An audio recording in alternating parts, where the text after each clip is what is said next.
प्यारे दोस्तों, आज की इस वीडियो में हम आपको एक सांप और एक नेक इंसान का वाक़या सुनाने वाले हैं, जिसको सुनकर आप हैरान और परेशान हो जाएंगे और सोचने पर मजबूर हो जाएंगे, क्या ऐसा भी हो सकता है। ये वाक़या यकीनन आपको अंदर से झकझोर कर रख देगा। वीडियो शुरू करने से पहले आपसे गुजारिश है, इस वीडियो को लाइक ज़रूर करें। तो चलिए शुरू करते हैं। एक शख्स जंगल से गुजर रहा था। उसने देखा कि एक कांटेदार झाड़ियों में एक सांप फंसा हुआ है और वो सांप जख्मों से बिल्कुल चूर था और तड़प रहा था। उस सांप ने बड़ी ही रहम की नज़रों से उस आदमी की तरफ देखा, जैसे वो उससे मदद मांग रहा हो। उस आदमी ने जब उस सांप को देखा तो उसको सांप पर तरस आ गया। उसने एक जैतून की टहनी शाख लेकर उस जख्मी सांप को खारदार झाड़ियों से और कांटेदार झाड़ियों से बाहर निकाला और बाहर निकालकर छोड़ दिया। बाहर निकालने के बाद सांप ने बजाय उस आदमी का शुक्रिया अदा करता, सांप ने फुंकारना शुरू कर दिया। अपनी औकात पर आ गया और कहने लगा कि मैं तुमको डसूंगा। वो आदमी तो बड़ा मुश्किल में फंस गया। उसे समझ में नहीं आ रहा था कि ये हो क्या गया और ये सांप ऐसा क्यों कर रहा है। वो डर गया। उसने भागने की कोशिश की, मगर सांप के जहर से वो भाग भी न सका। उस आदमी की हालत तो ऐसी हो गई कि नेकी गले पड़ गई। उस आदमी ने सांप से कहा कि मैंने तुम्हारे साथ नेकी की, मगर तुम बजाय मेरा शुक्रिया अदा करने के, मशकूर और ममनून होने के, उल्टा मुझे ही डसने पर आमादा हो गए। तो सांप ने कहा, भाई साहब, ये नया ज़माना है, यहाँ पर नेकी का बदला बुराई से दिया जाता है।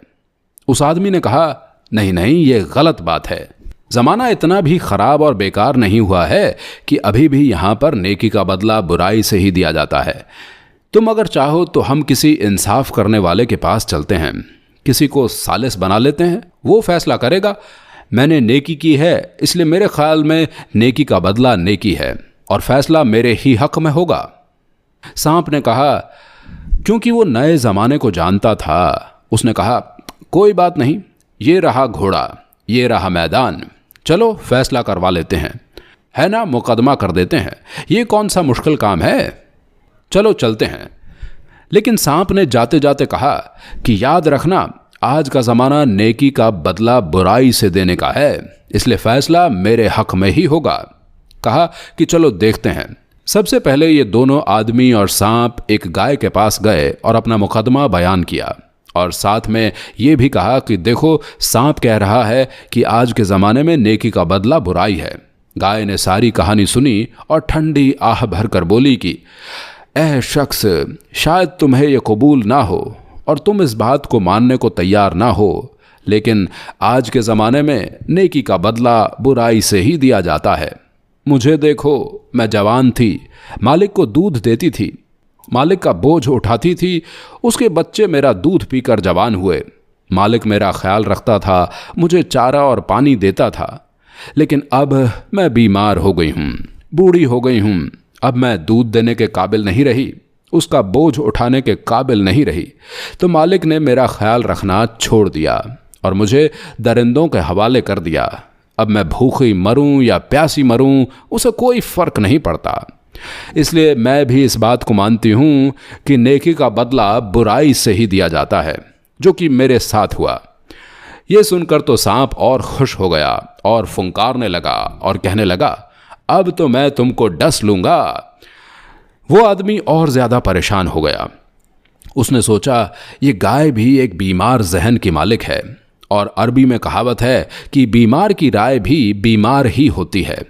चलो किसी और से पूछते हैं। सांप भी मान गया। आगे उनको एक गधा मिला। गधे को इन्होंने पूरी बात सुनाई। गधे ने बड़ा इत्मीनान से पूरी बात सुनी और सुनने के बाद कहने लगा कि ऐ शख्स, मेरे ख्याल में आज के ज़माने में नेकी का बदला बदी ही है, यानी नेकी का बदला बुराई ही है। मेरे साथ देखो ना क्या हुआ। जब मेरे अंदर दमखम था, मेरा मालिक दिन रात मुझ पर सवार रहता था। मेरे मालिक ने मुझको सवारी करके मुझे देहात देहात, शहर शहर घुमाया और मुझ पर मेरी ताकत से ज़्यादा दोगुना बोझ मुझ पर लादता था। मैंने उसके सारी ज़िंदगी भर उसके काम किए। जब मैं बूढ़ा हो गया तो मेरे मालिक ने मुझे मार पीट कर घर से बाहर निकाल दिया। अब मैं जंगल में दरिंदों से बचता फिरता हूँ। मेरा कोई पुरसाने हाल नहीं है, कोई पूछने वाला नहीं है। इसलिए मेरी ज़िंदगी का तजुर्बा मुझे ये बताता है कि आज के ज़माने में नेकी का बदला बुराई से ही दिया जाता है। सांप गधे की ये बात सुनकर और खुश हो गया और फुंकारने लगा, कहने लगा, अब तो मैं डस लूँगा, मैं तुझे नहीं छोड़ूंगा। वो आदमी मिन्नत समाजत करने लगा और सांप से कहने लगा कि मियाँ साहब, एक मौका और मुझे दे दो। ये गधे में कहाँ अकल है? ये गधा बेवकूफ़ जानवर होता है, बेअकल जानवर होता है।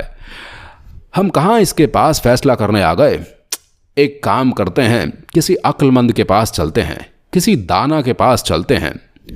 वो आदमी सांप के आगे मिन्नतें करने लगा तो सांप मान गया। यानी उसका दिल नहीं चाह रहा था मानने को, लेकिन वो मान गया क्योंकि 2 फैसले सांप के हक में हो चुके थे। इसलिए सांप को उम्मीद थी कि तीसरा फैसला भी उसके हक में ही होगा।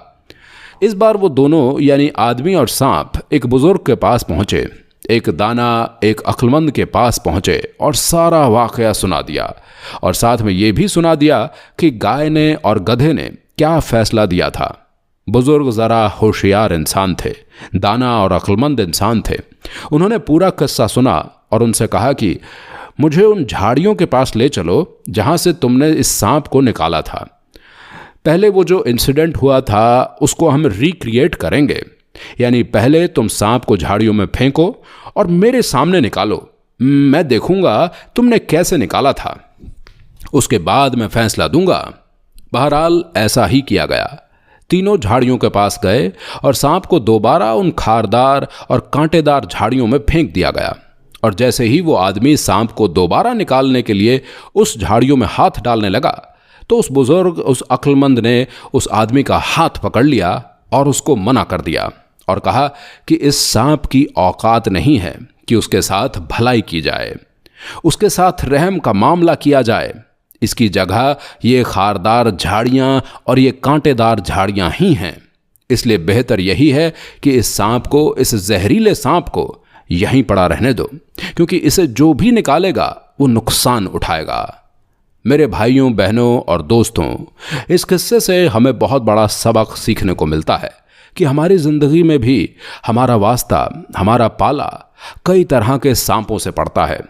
कुछ आस्तीन के सांप, कई मजहब के नाम पर लूटमार करने वाले सांप, कुछ खून चूसने वाले सांप, कुछ रंग बदलने वाले सांप और कुछ खानदानी सांप जो नस्ल दर नस्ल जहर फूंक रहे हैं, हमें डस रहे हैं।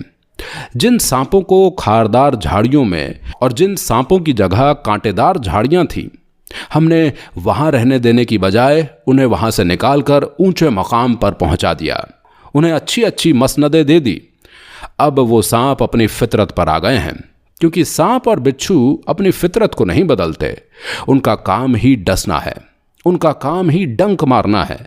इसलिए ये जो सांप ऊंचे मुकाम पर पहुंच गए हैं, ये अपने दोस्तों के साथ, जिन्होंने उन्हें एक साथ एहसान का मामला किया, उन्हें उस मुकाम पर पहुंचाया, उस कुर्सी पर पहुंचाया, ये उन्हीं के साथ और उन्हीं को डसने का काम कर रहे हैं और ख़ुद महल पर महल तामीर किए जा रहे हैं।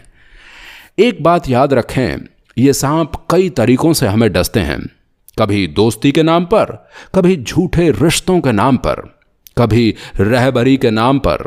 इन सांपों का असल मकाम और असल जगह वो खारदार झाड़ियाँ, वो कांटेदार झाड़ियाँ और वो अंधेरे बिल ही थे। लेकिन हमने गलती की कि उन्हें ऊंचे मुकाम पर पहुंचा दिया। और ज़िंदगी में एक बात याद रखें, कभी गाय और गधे जैसी सोच रखने वाले लोगों से फैसला मत कराओ।